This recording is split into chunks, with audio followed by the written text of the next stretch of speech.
जन, मातृशक्ति, मैं आपकी उपस्थिति को प्रणाम करता हूं। धन्यवाद देता हूं आपको भी कि मुझे यहां तक पहुंचाने एक सामान्य शिक्षक के बेटे को, किसान के बेटे को आपने मोदी जी जैसे प्रधानमंत्री की कैबिनेट में 4 मंत्रालयों का मंत्री बनने का अवसर दिया। मैं आपका कृतज्ञ हूं, मैं आपका कर्जदार हूं।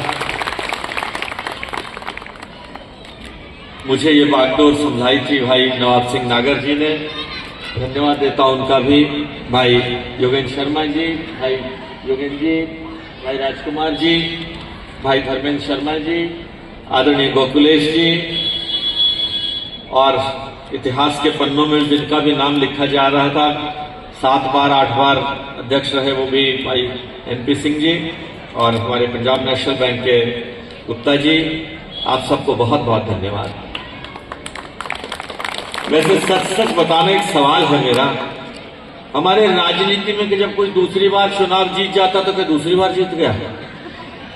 तीसरी बार होने में तो फिर आंखें फटने लगती हैं। और अगर कोई 25 बार चुनाव जीता हो तो उसके 2 कारण होते हैं।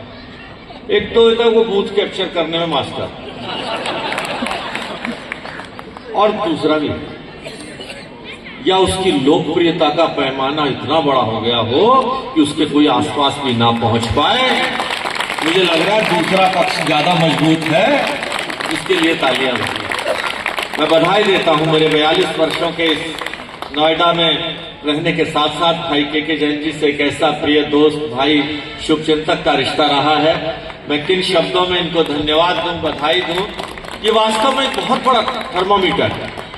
वो कहते जी बच्चा पढ़ता बहुत है, नंबर मेरी तरह 40% ही आते हैं, लेकिन ये बच्चा पढ़ता भी, नंबर भी 100% आता है। इसमें कोई दो राय नहीं है कि 100% नंबर है, तभी आप लोग इन्हें बार बार चुनकर ये जिम्मेदारी देते हैं।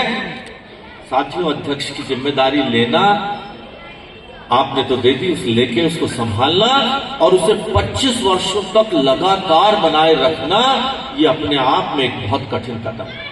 मैं राजनीति की इस पथरीली राहों में इस दर्द को समझ सकता हूं।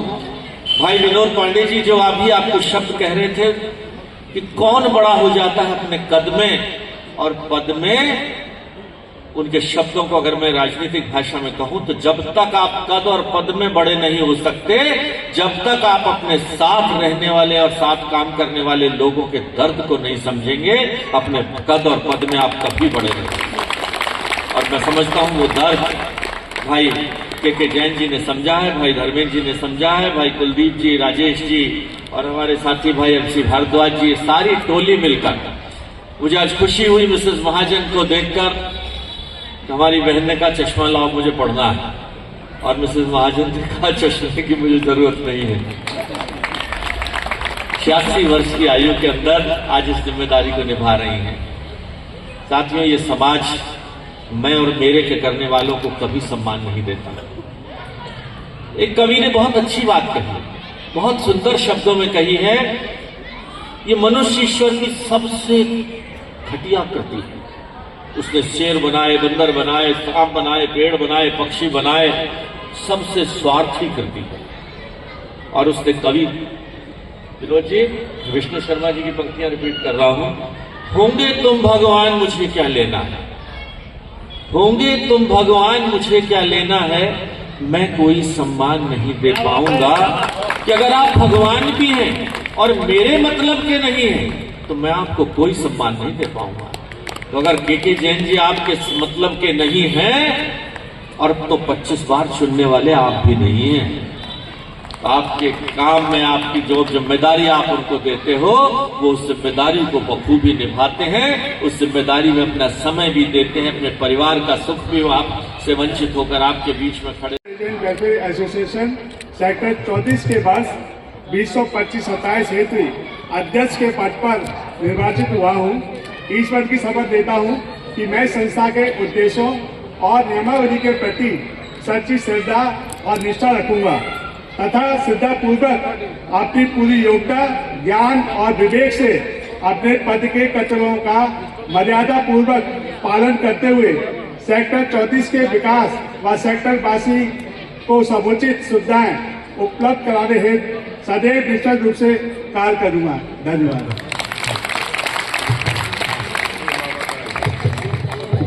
और नियमावली के प्रति सच्ची श्रद्धा और निष्ठा रखूंगा तथा श्रद्धापूर्वक अपनी पूरी योग्यता, ज्ञान और विवेक से अपने पद के कर्तव्यों का मर्यादा पूर्वक पालन करते हुए सेक्टर 34 के पूर्ण विकास व सेक्टर वासी को समुचित सुविधाएं उपलब्ध कराने हेतु सदैव निष्पक्ष रूप से कार्य करूंगा। बहुत बहुत धन्यवाद।